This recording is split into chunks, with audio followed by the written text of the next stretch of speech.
So it's nice to be on this side of the podium, and many of my past professors are sitting back there in the back row, so I have to say I'm enjoying this side instead of that.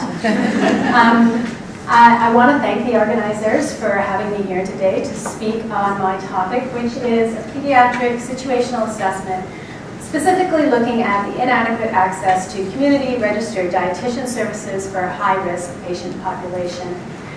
I do want to take a moment to thank my collaborators, Dr. Colleen O'Connor, Dr. Janet Medell, and Kathy Berkeley, who really have been instrumental in helping me move this research forward. So this research initiative was really driven by grassroots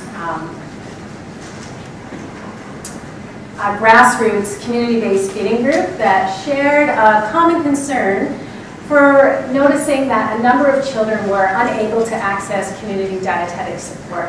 This group was quite encompassing, included the 9 different agencies that I have listed here on this slide today. So this feeding group was specifically concerned with children from the ages of 0 to 5 who had feeding and nutrition issues. These children were often not sick enough to be admitted to a hospital setting, but they did require dietetic consult to address their nutrition concerns, and the community registered dietitians were required on an outpatient basis in order to service this population. Just to give you a sense of background to this research, these children were being referred to community dietitians by agencies that dealt with children, by in-hospital registered dietitians, by physicians outside of health teams, and by pediatricians. These healthcare providers either did not have access to a registered dietitian on their own staff, or they needed to access support within a community setting for their patients. What this community group found repeatedly happening was that healthcare providers were having difficulty linking their patients with community registered dietitian services, and referral requests were often being rejected. This left a high-risk and vulnerable patient population without the dietetic care that they needed. When I spoke to one pediatrician regarding this research project, he actually stated to me that this study is just documenting the obvious that is already happening in the community. And as a mom of 2 kids myself, I know that I would want my kids to be able to have access to community sports if they needed it. So it's deeply disturbing to think that there's children out there that can't access the resource that they needed. This community feeding group has really identified a priority need that really has to be addressed. So the feeding group, this research really represents an opportunity for us to partner with community agencies to conduct a unique and exploratory study into this priority issue of community dietetic accessibility. We did a review of the literature, and what we found was that there were many studies that evaluated the nutritional needs of children, and that an interdisciplinary focus really is needed when working with this population, and that includes having registered dietitians as part of the working teams. We did find one study that tracked accessibility to dietetic support, but it focused exclusively on a hospital setting. It concluded that pediatric patients were at risk for malnutrition, but found that the number of patients that needed dietetic care actually exceeded the number of patients who received a consult.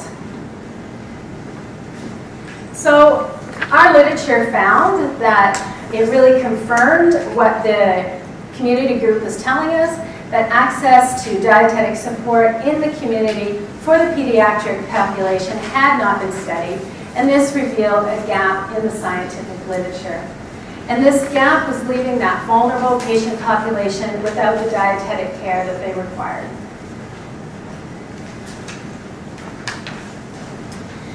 So a representative from this feeding group approached Brescia University College with this priority need, asking us to analyze this issue of accessibility, and my team began a pediatric situational assessment.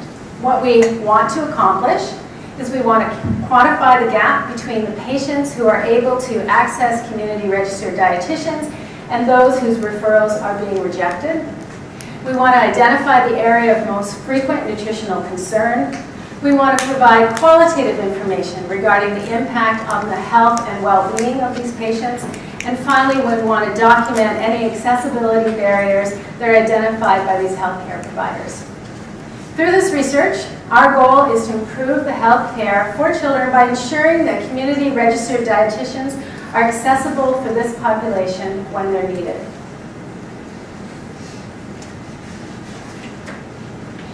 We know from the literature that a lack of proper nutrition in the early years of development can result in potential acute and chronic health issues, such as growth retardation, developmental and psychological deficits, poor academic achievement, social difficulties, chronic respiratory disease, prolonged use of enteral and parenteral feedings, malnutrition, and even as severe as death. So if nutrition needs present early in development, then dietetic services are proven to be an important part of improving the patient's health outcome. And this is why it's important to address the needs of accessibility in the community for this particular population. Community registered dietitians can prevent these acute and chronic consequences only if patients are able to access their services. They can make a difference through the use of their skills that are specific to their discipline, and the role of the registered dietitian would include such things as assessing the macro and micronutrient needs of the patient, including specific calculations for energy, carbohydrates, protein, fats, and fluids. Perform patient assessments using anthropometric, biochemical, clinical, and dietary assessments. Recommending age-appropriate nutrition that is specific to the disease state. Addressing such behaviors as picky eating and socioeconomic issues that may affect their nutrition, helping patients find affordable resources. Developing nutrition care plans with appropriate foods and textures, and also liaise with the interdisciplinary team, referring patients to outside supports as necessary.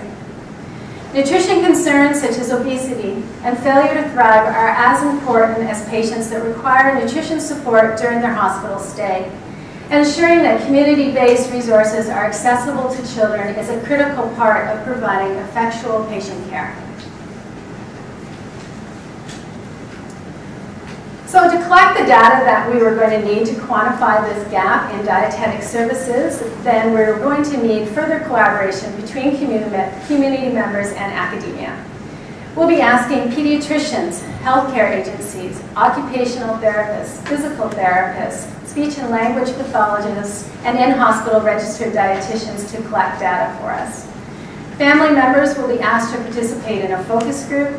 And finally, we're going to informally partner with the Community Care Access Center, which is the agency that provides the largest number of community dietitians, to uncover any accessibility barriers and identify some possible solutions. As you can see, this project really will involve a wide community effort to collect all the data that's going to be needed to quantify the problem, identify the barriers, and help come up with some solutions to this problem that's affecting this vulnerable population. So just a quick overview of our methodology. Our study design is going to generate both qualitative and quantitative data. First, a convenient sample of physicians and agencies was generated based on the experience of the research team. And as mentioned, this group will be asked to participate in the data collection, and what we'll be asking those people to do is to keep track of the number of times they refer their patients to the community registered dietitian, as well as keep track of the times that these referrals are accepted. This group will also ask to be fill in a questionnaire to provide qualitative information on the possible barriers and concerns regarding the accessibility issue. And they'll ask to indicate the prevalent reasons for the referral. Data collection is going to proceed over a 2-month time frame and will be used to gain an insight into the magnitude of the problem. Then we're going to approach a few key physicians and ask them to provide references to generate a list of caregivers who have children that are looking to have dietetic support.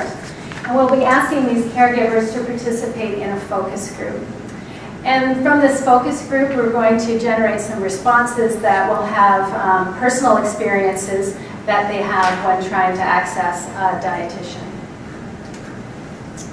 So the research Research Ethics Board at Western University granted ethics to this project in October. Data collection tools were then trialed and revised to ensure clarity, and amendments were resubmitted to ethics, which were approved in March. We began to approach healthcare professionals to participate in the data collection, and we're going to follow this up with recruitment for caregivers to participate in the focus group. Data collection is going to wrap up hopefully around the end of July. We'll begin our evaluation and summarizations, and then dissemination of our results is planned for October and November. Once completed, our objective is to present our findings to the Southwest Local Health Integration Network, or the LIN, with the goal of bringing awareness to the issue. LIN's focus, as published on their website, is to provide an integrated healthcare system that identifies priorities and finds solutions which are based on local needs. This makes our study's results really very relevant to their own goals and priorities. And by alerting them to the gap in community RD accessibility for the pediatric population in London, we urge them to develop appropriate solutions to this issue. We'll be submitting our research to the publication in the Public Health and Nutrition Journal, and of course we'll be presenting our results to the agencies within the community feeding group who identified the problem to begin with, and to the Community Care Access Center as we work with these organizations to find solutions. So in summary, this research presents an opportunity for collaboration between academia and community members on an identified priority need. It will increase the knowledge transfer from health disciplines regarding the importance of early childhood nutrition. And finally, this research's main goal is to generate information, build partnerships that can be used to advocate for improved health care in this high-risk and vulnerable patient population. It encompasses the spirit of the knowledge transfer model with a continuous flow of information between research, education, and clinical practice, and works synergistically to build a healthcare system, ensuring that no patient gets left behind. I want to thank you for the opportunity to speak to you today regarding this research, and I welcome any questions.